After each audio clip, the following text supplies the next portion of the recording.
Yo, what is going on, guys? This is your boy TrevCl here, and today we are here for week 3 of the NPL against Danza and his LA Nidokings. Now, my rivalry with Danza goes back quite a while, all the way back to NPL Season 2. We've had probably close to 10 matches in League format, and I think it's actually pretty even.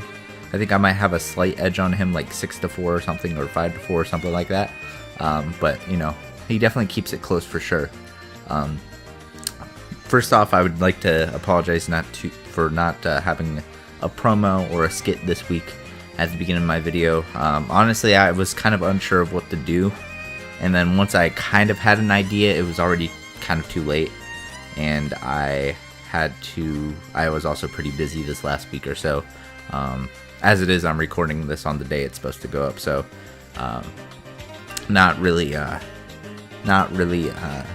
didn't really have a lot of time, but I'm gonna try to make this video super quick, probably aiming for under 15 minutes total, maybe 20 minutes. But I'm gonna go quickly over the team. So Danza has a Lando I, which is Sheer Force, Z Torn T, Victini, Cobalion, Sylveon, Z Rotom, Mamoswine, Mega Gyarados, Kangaskhan, Dusknoir, and Ariados.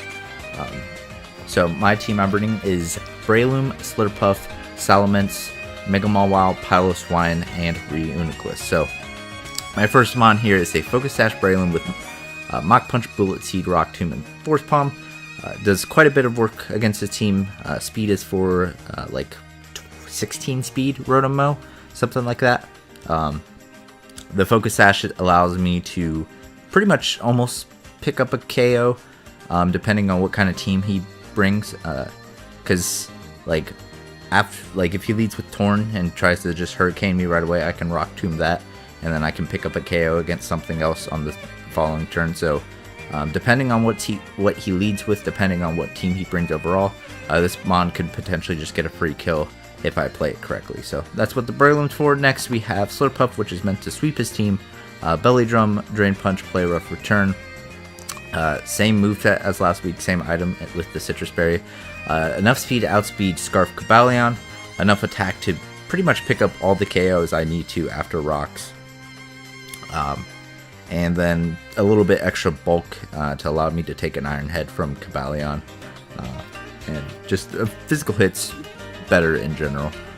Next we have a Scarf Salamence with Outrage, Declaw, Iron Tail, and Earthquake, enough speed to outspeed Gyarados, Jolly Mega Gyarados.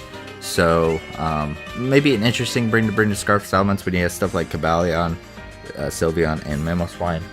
But it's just really good against this team. Like if I kill the Mamoswine and the Sylveon and the Cobalion is weakened, or let's say he's bringing the Mamoswine. My team is super weak to ground and stuff.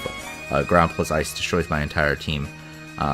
But say he brings the Mamoswine dies, so he doesn't have Ice Shard, and then one of Sylveon or Cobalion dies, and he doesn't bring the other.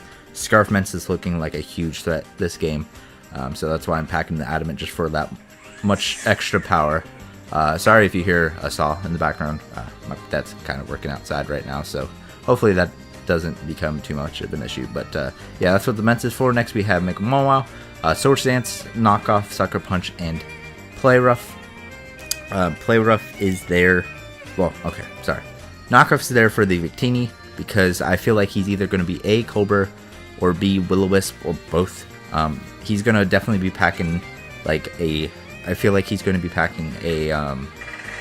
Victini that's meant to get around my Mawile, so he probably will bring Will-O-Wisp.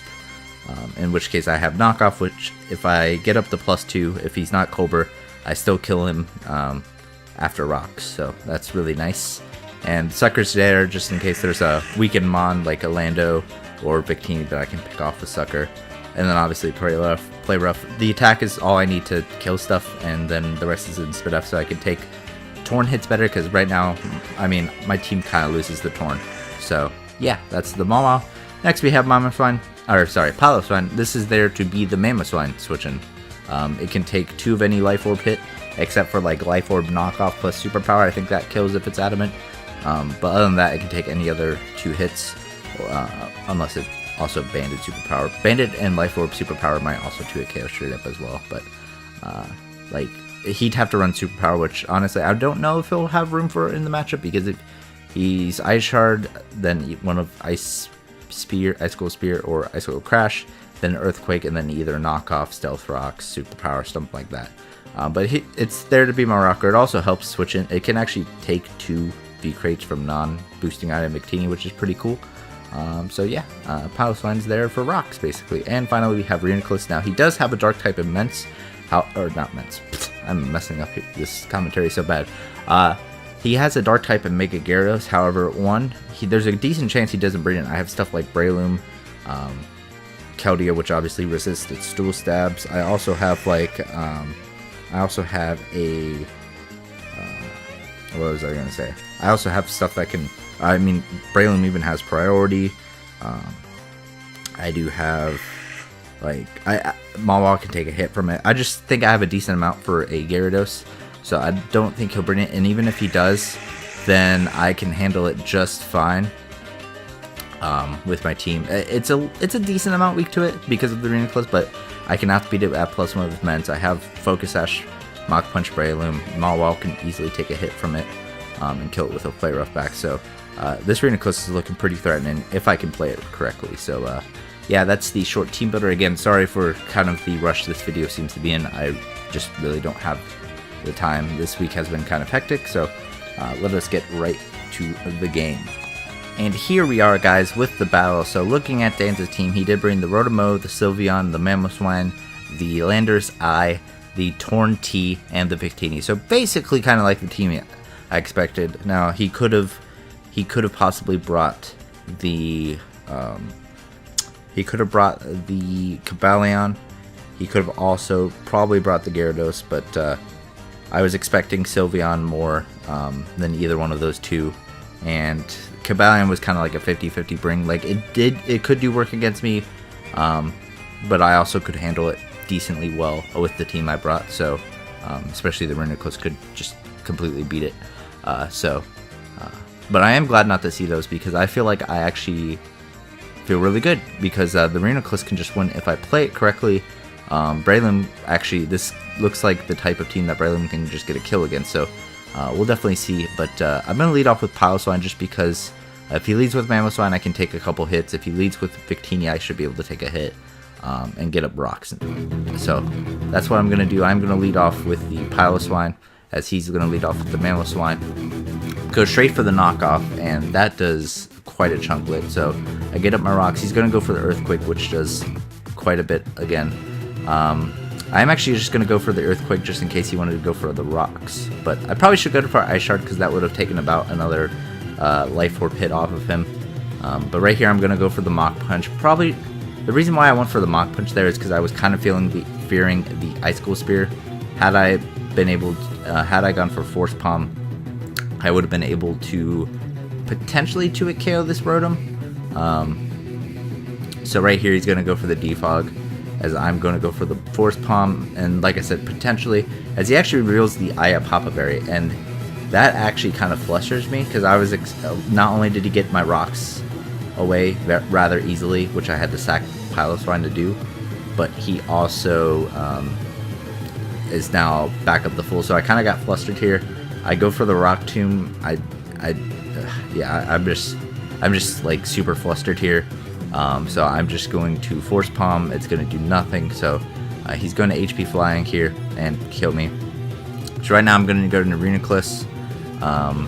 Could have gone in the Ments, but like I just felt like now was my possible time to set up. And I'm going to misplay and go for the Iron Defense. I thought I went for the Iron Defense just in case he went into the Mamoswine. But looking at his team, it's mostly special. We don't know whether the Victini is physical or special yet, but like at least 4 of his Pokemon are probably special, with the Rotom, the Sylveon, the Torn, and the Lando Eye, and then potentially the Victini. So Calm Mind should have been my play. I just was fearing the Mamoswine too much, I guess. So I am just going to go for, I believe I go for a Recover here, expecting the Z-Cane, but he does bring the Taunt. And this Torn T is just super annoying to my team, so he's going to go for a U-turn. I'm just going to go straight for the Psyshock, and that's not going to do that much. And I'm going to make another misplay here. I decided, I don't know why, to click Psyshock again. when I probably should have just gone straight to Mence. So he goes for Blue Flare. That does a ton, even though I'm max HP and Calm. That does an absolute ton. So again, not getting up the Calm Mind really bit me in the butt, because had I had the Calm Mind up, I could have recovered right there. But I go into Mence, and then I make another misplay. I go for the Earthquake. I did not play this game very well. I thought I prepped very well, but playing-wise, this game could have definitely gone a lot better. So I am going to switch into the Mence as he goes straight for the U-turn. I go for the Declaw here just in case he wants to overpredict and go for Earthquake, but there's no need. And really right here, my only chance of winning is to set up with Slurpuff. So I'm going into Mawile here because I can't set up with Slurpuff right now. I have to try to set up on like the Sylveon. So right here he's going to Ice Shard me, Earthquake and Ice Shard me as I got the SDF.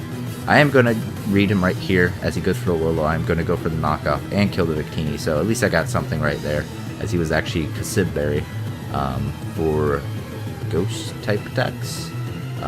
So I am going to go for the knockoff there, not allow him to get a free sub. If he has Sludge Wave, it's over, and he does. So the only way I could have won there was a couple ways I could have won. Actually, there was really one way. If he was Life Orb, whether he had Sludge Wave or not, I lost. If he had Sludge Wave, whether he was Life Orb or not, I lost. The only way I could have won is if he was not Life Orb, and if I got the Earth Power roll in my favor. So Earth Power was actually, I believe, a 50-50 roll without Life Orb in my favor, that I could take less than 75% and get up my Berry and Belly Drum, because I could have actually potentially won right here. Looking at it, like Slurpuff did just kind of, he had no priority left. I outsped any possible Scarfers. Scarf Tornti, but he already had switched up moves, so yeah. The only other way I could have lost was a Play Rough miss, because Return would have killed this. I would have had probably click Play Rough against the Sylveon and maybe the Torn, depending on if I could calc and see how bulky it was. So the only way I could have missed had he had non-Life Orb Earth Power and had not killed me, or not put me in, had not put me in range to not get my Berry and my Citrus and get up a Belly Drum, was if I had missed a Play Rough. But you know, he had Sludge Wave. I actually don't know if he had Life Orb or not, but he did have the Sludge Wave anyway, which didn't matter. So yep, and as my Reinforcement is now low, it's pretty much over. Had I been at more health, like had I switched out against the Victini earlier the first time, I could have still potentially won, as a Calm Mind there would have meant that I could have eaten a lot of hits. If the Torn was still Flying MZ, like, it would have been tough, because Flying MZ even at +1 does like 50. And then if the Lando had like knockoff, then it might have also been over. But yeah, I definitely played that game really poor, and it kind of sucks because I thought I prepped. I thought this might have been my best week prep wise. My prep against Maddie was also good, but I think I put more time into this game than my game against Maddie, and it just really sucks that, you know, I take the L here. The way I did. I'm not mad that I lost. I'm mad at the way I played. I did play like shit, just putting out there, and you know, anybody who watches this game can see that I played like shit. It's just frustrating because, again, I thought I prepped really well, and had I played decently, I think it would have showed. The Slurpuff had a chance to win against the team he brought once Mamoswine went down, and once I got a little chip damage on Victini. The Reinforcement, he didn't bring the Gyarados, so had I played better with the Reinforcement, could have potentially won with that. But I played pretty much everything pretty poorly, except for the Mawile, of course. And you know, that's not the takeaway from Danza. Danza played a fantastic game. I'm not, like I said, not trying to take away from Danza. I'm just more lamenting at myself that I could have definitely played a better game, and whether or not I would have won, who knows, but I could have at least not gotten 4-0'd, because had I been able to, like, maybe bring it down to a 2 or 3-0, we would have been, I believe, either tied in differential or still ahead, although he would have been 2-1 and I would be 1-2. But now I'm 1-2 minus 2? Yeah, I'm 1-2 minus 2, which isn't horrible. It's not that bad, because I actually did have some of my tougher matchups in this beginning part of the season. So hopefully the hope is I can start winning games. But, you know, we'll see. I definitely need to play better. I think my prep has been fine this season. It's just my play against Ace was pretty poor. My play against Maddie was okay, but I did get lucky, and my play against Danza was poor. So right now my playing ability is the thing in question. But you know, maybe just got to play some more league games on the side, shake off some of the rust, shake off some of the washed up ness, and get back next week. So next week we play Adam. So hopefully we can win that and get back to 2-2. Hopefully with a positive differential if possible. At least neutral 2-2 at 0 is what I'm aiming for. But it's going to be tough. Adam's doing pretty decently this season, so it's definitely going to be a good game, a good Houston rivalry game. But we'll see. So I've rambled on long enough. I really got to get out of here and get this video up soon. So I will see you guys later. Make sure you leave a like if you enjoyed, and sub if you want more NPL content. I'll probably be back with more promos and stuff next week, but this week was just really hectic, and I kind of blanked on what to do for this week. So hopefully next week I'll be back at you guys with the promos and the skits, and hopefully it wasn't too unbearable for 1 week not to have them. So bye guys.